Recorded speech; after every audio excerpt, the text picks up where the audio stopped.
Tēnā koutou I tēnei ahi ahi. Good evening, and thank you very much for the invitation to be here tonight and to be a part of this esteemed panel.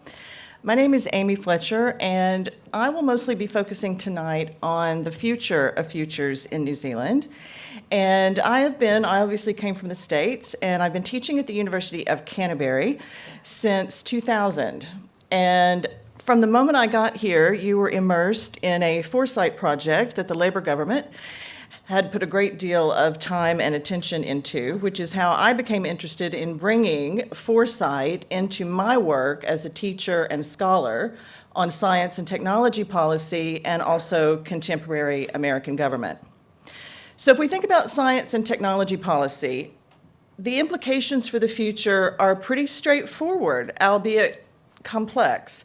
We know we live in an era of accelerating technological change. And there are literally hundreds of issues that would merit our attention. How are robotics going to affect the job market?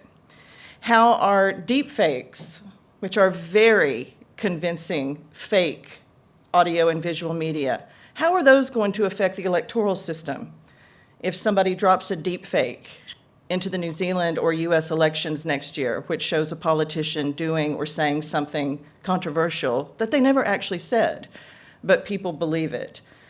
Whether it's healthcare, whether it's education, whether it's our jobs, our families, how we live with each other, the science and tech issues clearly merit an ability that is seeded throughout the society, throughout communities, requires an ability to think and to stand in the future and to collectively make intelligent decisions about the world that we want to live in.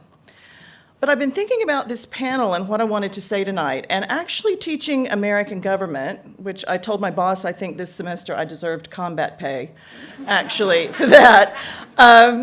In a way, the future's questions are even more profound. I look out at the group of students that just finished up, and I told them that even in the George W. Bush years, in the 20 years I've been teaching this, I could get to week 12 and put kind of a bow around it. Here's what the Democrats are thinking, and here's what the Republicans are thinking. And there's a lot of back and forth, like there always is in the United States, but it's kind of predictable and it sort of makes sense. I had to tell them this time we just sort of ran out the clock. I have no idea what to say. And that makes me start thinking about our students and about young people and about this world we're moving into. We have a president who saw his moment and came into office on the slogan, "Make America Great Again." And hailing from a small town in the South, I can understand why people without jobs in communities that have been devastated by outsourcing and opioid addiction and poverty heard something in that that resonated. But it's also a dangerous idea.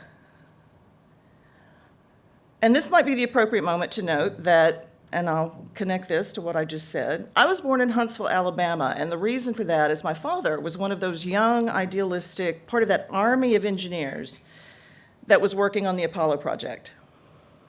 Now that was a country that was focused on the future. It had many deep systemic problems, we know that, but it was focused on a future that made sense and was inspiring. So while I think I can understand in the short term why that slogan resonated with many desperate, worried people, I also think it's quite dangerous because it keeps us mired in the yesterday, in a mythology about an America that actually, if we really look at it, didn't even exist in the way that perhaps the president means. At the same time, though, I look at the current crop of Democratic candidates, and I confess I see some talented people, but I don't see many new ideas. I see Elizabeth Warren wanting to break up the big tech companies, but that looks a lot like 19th century antitrust law to me. Now, maybe that works for Amazon or Facebook, maybe it should, but my point is, I think when I look at the United States, and I look at all the issues we're facing, rising authoritarianism in China, Brexit, all sorts of rumblings within the European Union. We could look at virtually anywhere on the globe right now, and we're moving into a very difficult, geopolitically unstable time. And we need new ideas, and that's where I think, when I look at my students, how do we get them thinking about and feeling a part of and feeling confident that for all of the challenges they're facing, they are able to use tools, knowledge, intelligence, the past, what they know both about themselves and their ability to work well with other people and other cultures. How can we begin to collectively move forward? So keeping that in mind and thinking about the future of futures in New Zealand and realizing that, again, it's not just the United States. I mean, everyone that is 20, everyone that's 50, everyone that's 80, we're living in a deeply unstable time. And I've also said to my students that I think if we could time travel, a diplomatic expert, one from 1913, one from 1953, and one from 1993 to this moment, once he or she got used to the fact that there's a lot more women in the room and got used to the technologies and the way we dress, I honestly believe the person from 1913 would figure it out the fastest. Because we don't seem to be moving forward, we seem to be moving backward.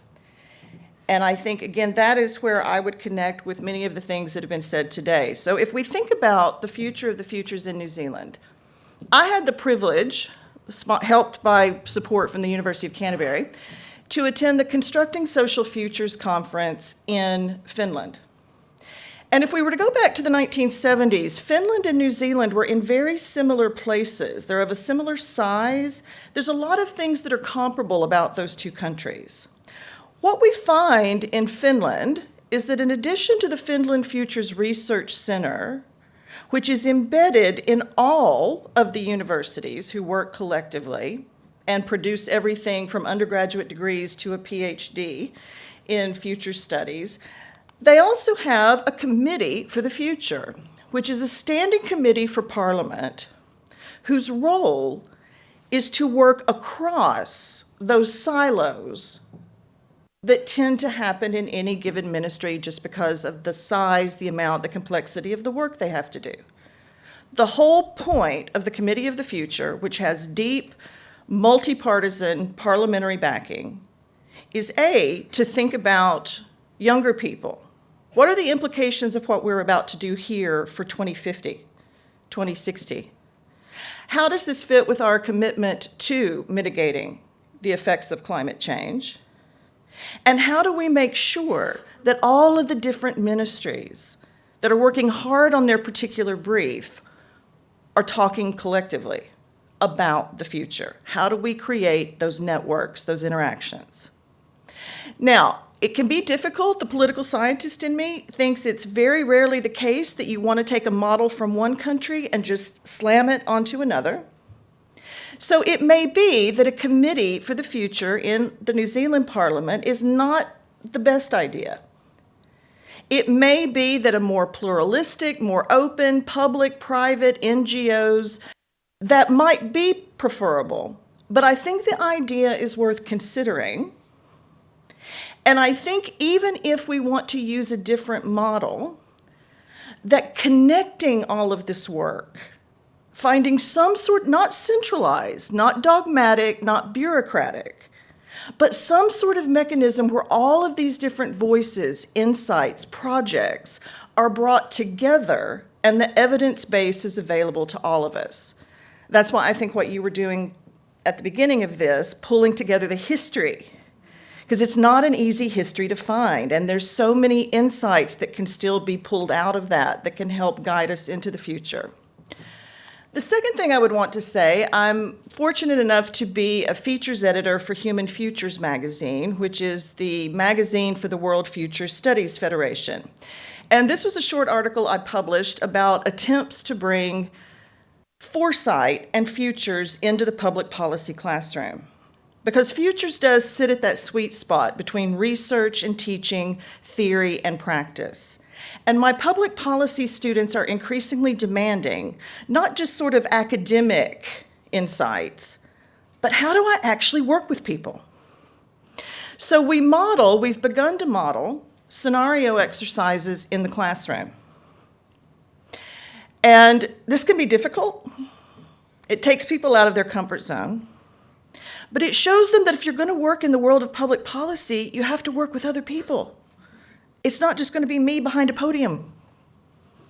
Right? You will learn to a greater degree bicultural competence, multicultural competence. How do you deal with difference? How do you deal with that person that's making you nuts because they just won't see it your way? And I want to give you a quote from one of my students, totally unsolicited by me. This was voluntary, which is particularly gratifying when you're a teacher. A student followed up with me, and it was exactly what we want to see when we bring futures into the classroom. And she said, I've been a political science major since I started. This is my 4th year.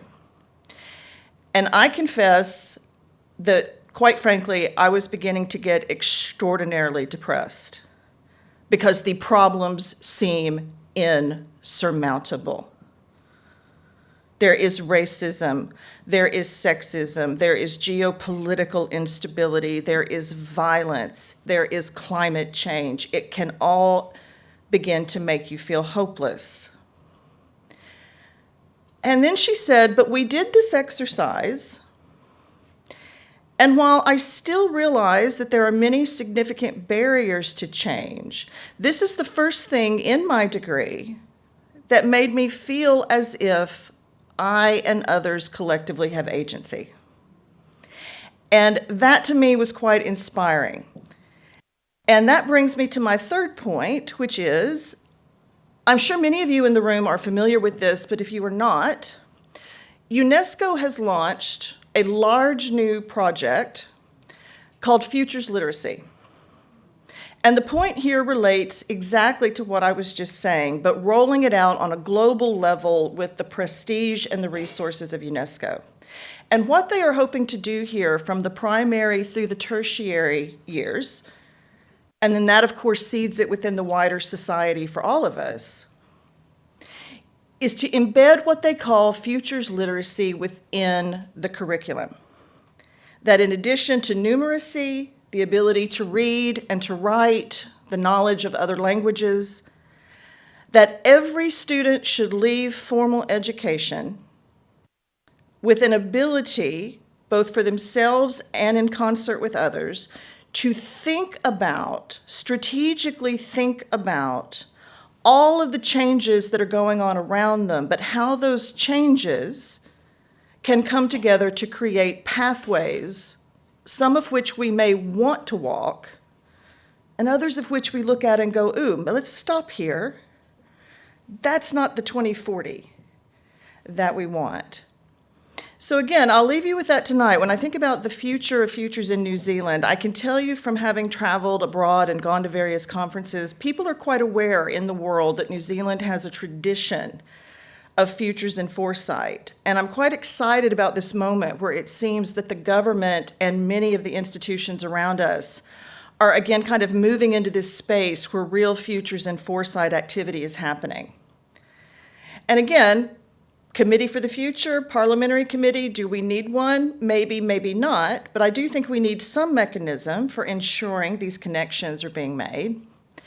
I think the more that we all work together with younger people to bring these tools into their workplace, into their classroom, I think we create a future-proof and future-confident generation.